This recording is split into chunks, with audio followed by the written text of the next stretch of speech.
Thanks, everyone. My name's Peggy and I work in the Schools and Colleges Liaison Service at the University of Huddersfield, and I'm going to be talking to you today about higher education. So what I'm going to cover in this session is, first of all, why choose higher education, why people might want to go. Obviously, it's one of a range of options that you have open to you. I'm going to cover making the right choices for you, student life and what that's like at Huddersfield, how you apply to university, and student finance. So these are the top reasons that have come out in surveys for choosing higher education.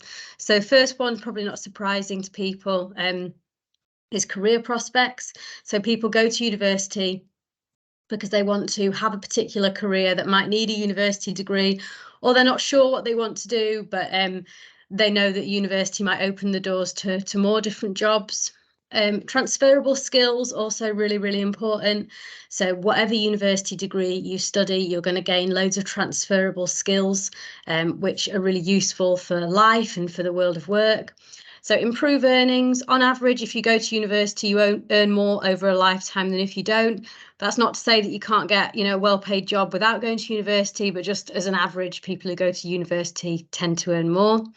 And then finally, and not to be kind of underestimated, the student experience. So lots of people go to university because they want that student experience.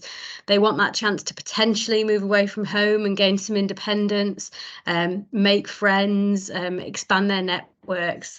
Many people look back on university as, one of the best times of their lives. So it's really important to think about that and whether you think you'd enjoy it as well when you're deciding what you want to do next. So career prospects for when you leave university, there's loads of options available to you. So some people know when they're 18, 17, exactly what it is that they want to do in the future. And some people don't have any idea. So these are just some things that you can go into. So lots of people apply for graduate schemes. Some people go into junior management positions at kind of big companies. Some people go into a profession. So even if you don't study a course which has a profession linked to it, lots of people go into things like teaching, training to be lawyers, training to be social workers. Many people decide to stay at university. They enjoy it so much that they decide to stay on and do further study. So lots of people stay on to do postgraduate qualifications, either to gain further qualifications for a profession or just because they want to carry on learning. And then some people do set up their own business, and that's something that we can support students with at the University of Huddersfield. So transferable skills, these are things that graduate employers are looking for. So these are the key things that graduate employers are looking for, and you would get all of these from studying a social sciences degree.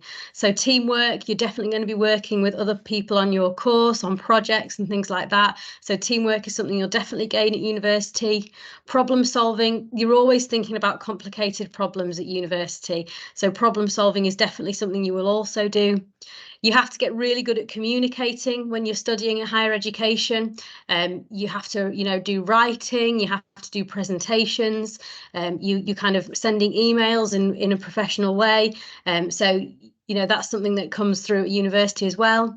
It's also independent, so you're managing your time, and then IT skills and numeracy. So when you're doing kind of quantitative side of your research, and you do all your work on a computer most of the time, so you will gain those IT skills and numeracy skills within a social sciences degree as well.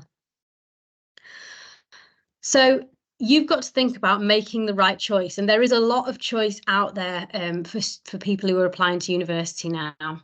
So there's over 40,000 different courses within higher education that you can choose from at over 300 different institutions across the United Kingdom. Which means that more and more people are going to university. So sorry, these stats are slightly out of date, but in 2021, it's gone up slightly from this, but 749,570 students applied, and of those, just over 560,000 got places. So loads and loads more people are applying to university. And of those who don't get places, they may have applied for really competitive courses, they may not have had the right entry requirements, but the vast majority of people do get an offer of a place at university. So questions to ask yourself if you're unsure if you want to go to university, or if you're you know you want to go but you're unsure of what you want to study, is first of all, what do you enjoy? And this could be something that you do within school or college, or it could be something that you do within your spare time. What are you good at? And this can mean a subject. You know, some people often talk about their kind of strongest subjects, but it can also mean how you like to learn. So different universities teach courses in different ways. Different subjects are often taught in slightly different ways depending on the university that you go to.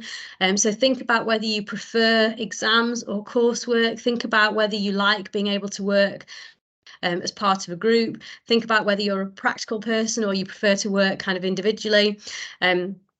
So these are all questions to ask yourself.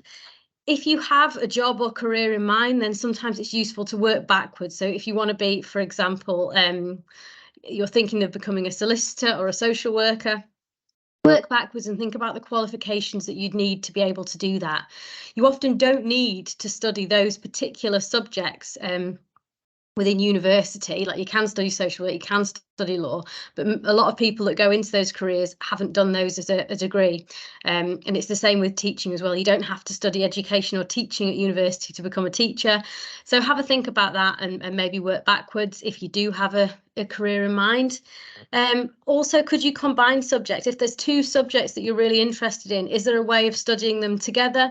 Sometimes there is and sometimes there isn't. And it's a really, really personal decision. It's an important decision because it's a lot of time, investment, and you want to make sure you get it right. So that's why it's really great that you're starting to do your research and working out what it is that you want to do. So just to go back to graduate jobs, so again, this is a case in point. Over 60% of graduate jobs advertised don't require you to have a specific degree, just a good degree, which is why, and you're more likely to get a good degree, a good mark on a degree, if you're choosing something that you really, really enjoy, that you know you're going to be enthusiastic about and find really interesting. So that's what I would say to you as the biggest tip. Just think about what you think you'll find really interesting. You're more likely to do well on that, and then it sets you up for kind of graduate opportunities. Obviously, if you've got a specific career in mind, you have to work backwards from that, but if you're unsure, go with what you really enjoy, is what I would say. So some things to consider when you're deciding what course you want to do, some more things. What are the entry requirements? So different courses at different universities have different entry requirements, as you've probably seen already. Find out from those specific universities what the job prospects are, or other opportunities available after completing the degree. These are questions you can be asking when you're attending open days.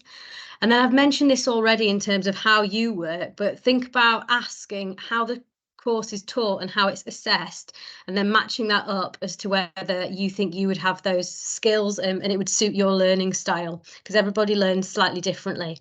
If you know you hate exams, I wouldn't personally think about going for a course that I know is really, really exam heavy, because you're just going to cause yourself a lot of stress, and it may be that that same course at another university doesn't have quite so many exams as part of it. So this is just to give you a bit of an idea of entry requirements.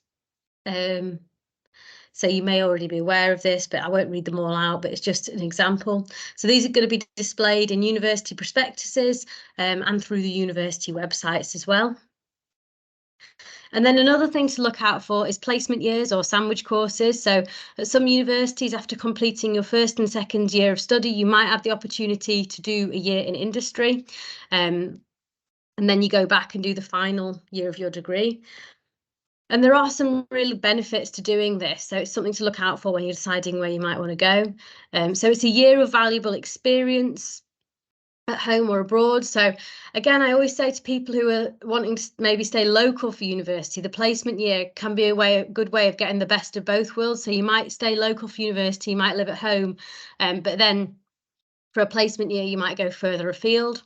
So it's really good for getting employability skills, enhancing your CV, and also you get paid for it often. And you can apply that placement year real world experience to your final year of study. So anecdotally, I've heard of students who kind of come back and treat their final year like a full-time job, like that what they've been doing in their placement year, and they find that a really good way of kind of getting through that final year of uni, which is challenging for some people. So these are just a couple of examples of placements that our students have gone on. So Michael Fuller, who did product design, went to work at Lego, and Emma Thomas, who did fashion design, went to New York for her placement year to a big fashion house. So these are just two examples, but people go all over the place for their placement year. Some of them stay really local. They might do a research placement as part of the university. Other people move to different cities, different countries. So, and the university will support you to find that out. So once you've chosen your course, you have to choose a university next. So things to consider, does it offer your course? So not all courses are offered at all universities. What do students say about it? What's their feedback like? There's lots of ways you can find out about this, like looking at the National Student Survey, looking on the student room. Have you been to an open day to have a look around? I would recommend looking around any university you're interested in applying to. How far away from home is it? You know, you probably got an idea of whether you want to move far away from home, whether you want to stay local.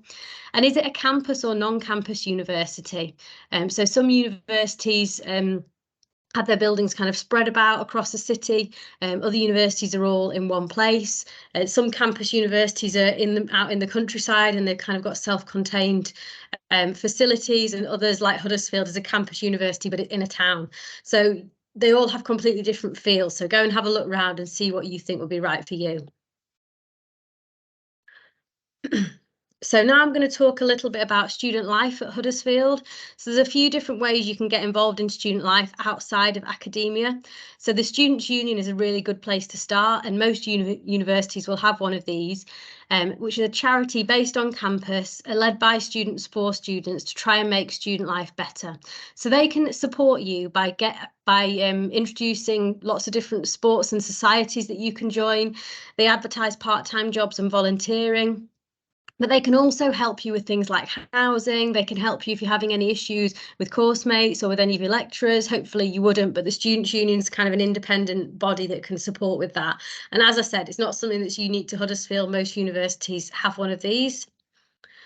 So there's loads of opportunities available outside of academia through going to university. So travelling, I've already mentioned that on placement years, you might get a chance to travel. You could do trips as part of your course or as part of a club or society you're involved in.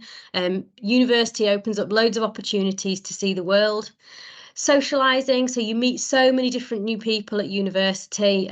So at the University of Huddersfield, we have students from 120 different nationalities. So even if you went to kind of a local university to you'd potentially still be meeting people from all over the world, because they're still very international places. And then you can take part in events. This is something else that the Students' Union is really good at organising, which helps you meet new people and just have a really great time at university as well. So where will you live at university? It's up to you, really. You can either live at home or you can move away. Some students really want to move away and gain independence. Others prefer to stay at home. It's entirely your choice. If you decide to move out, you could either be in student accommodation or private accommodation. So again, it's entirely up to you. It's personal choice, but the university can often support you with finding out about that. So these are just two examples from our students. So the first student decided to stay at home and commute to university to save money, and then somebody else wanted to move out and be more independent and live close to the university. So again, it's completely up to you, your decision. So you can find out more information. There's some links here which I'm happy to share with you. So some specific to Yorkshire, some national. And also speak to your careers contact in school or college if you're still making up your mind. So now I'm going to run through student finance quickly. So what I'm going to cover is what support is available, how you access it, how and when to repay, and how to manage your money at university. So the support you can get at university comes in three parts. So tuition fee loan, maintenance loan, and additional support. So tuition fees can charge up to £9,250 a year. So most universities do charge this full amount, but a tuition fee loan is available to cover this fee charged by university or college, and students do not have to pay this fee up front. These don't depend on your household income or circumstances. You're going to get whatever the university charges for tuition fees up to that amount. And your tuition fee loan will be paid directly to the university at the start of each term. It is repayable, but not until after you've graduated and are earning over £25,000 a year.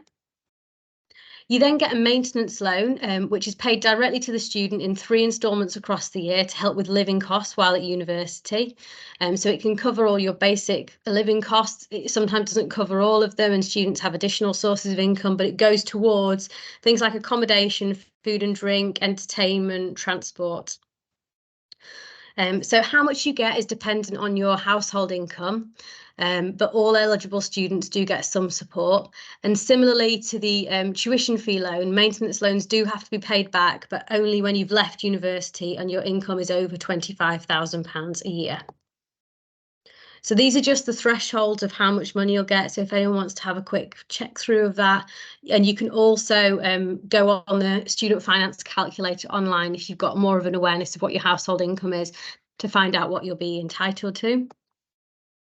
And then there is additional support available. So anyone wanting to study an NHS course, there's extra non-repayable funding available. And then also bursaries and scholarships may be available depending on the universities you're applying for. So definitely have a look into these. And they're often not very well used by students, and all universities will offer financial support of some sort. And then if anyone has a disability, it's important to look at disabled students allowance as well and get that in place before you start university. And for this, it can be a disability, long-term mental health condition. So if you're unsure as to whether you would be eligible, then have a look into it, because you may be. So this is just to show some of our scholarships. We have some subject-specific scholarships, and then we have a bursary based on household income as well. So other sources of income at university. So most students now, I think it's 60% of students have part-time jobs while they're at university. Some students don't have part-time jobs, but work within summer or take a gap year to save up money. And then some people's parents are willing to help out by contributing money to students. So it's important to kind of think about having these conversations now to work out how you're going to manage your money. We know it's expensive at the moment, everything's more expensive. So having these conversations and planning out a budget is really, really important. So you apply online for student finance between March and May. You don't need a confirmed place at university to apply. You just put your first choice, and then you can always update that later after you've got all your responses back from university. And repayments, you'll repay 9% of your income over £25,000, and it's deducted through the tax system. So how it works with student finance is you get tax taken out of your payslip every month, and then there'll be an additional band of tax if you've been to university. So that's what it seems like. And the amount of money that you get taken out for your student loan is quite small compared to all the other bits of tax that you will have to pay as well, is what I would say. So monthly repayments begin in the April after graduation, but they don't start until your income exceeds that amount. And that repayments always based on your earnings, not on what you borrow. If at any point your income ever falls below £25,000 a year, your repayments will stop, and any outstanding loan balance is cancelled. I think that's changed to 40 years now after entering repayment. So just some budgeting tips. Plan a budget before you go to university. I've mentioned this already, but it's really important to work out how you're going to manage your money. Think about having 2 bank accounts with the same bank for bills and day-to-day spending, so you're able to manage your money in that way. Prioritise essential spending, so things like your accommodation, your food, your travel, before luxuries, and consider what extra sources of income you're going to be able to have as a university student. You do have to reapply for student finance each year at your university, but it's a quicker application, and you're just saying whether your circumstances have changed. So just some typical student expenditure.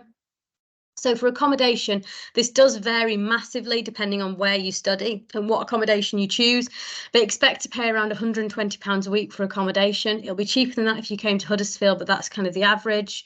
Expect to pay £30 to £50 a week on your shopping. And then just a tip for entertainment, make sure you get yourself an NUS card. And another tip for textbooks and course materials.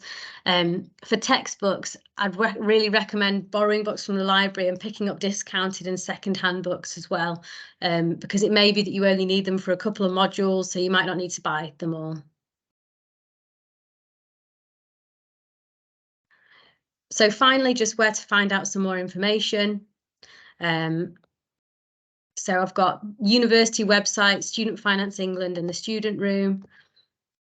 And just some last key things to remember: that your tuition fees are covered in full by a tuition fee loan. Maintenance loans are available to help you cover living costs, and additional sources of income, including part-time jobs and parental support, can also help cover living costs.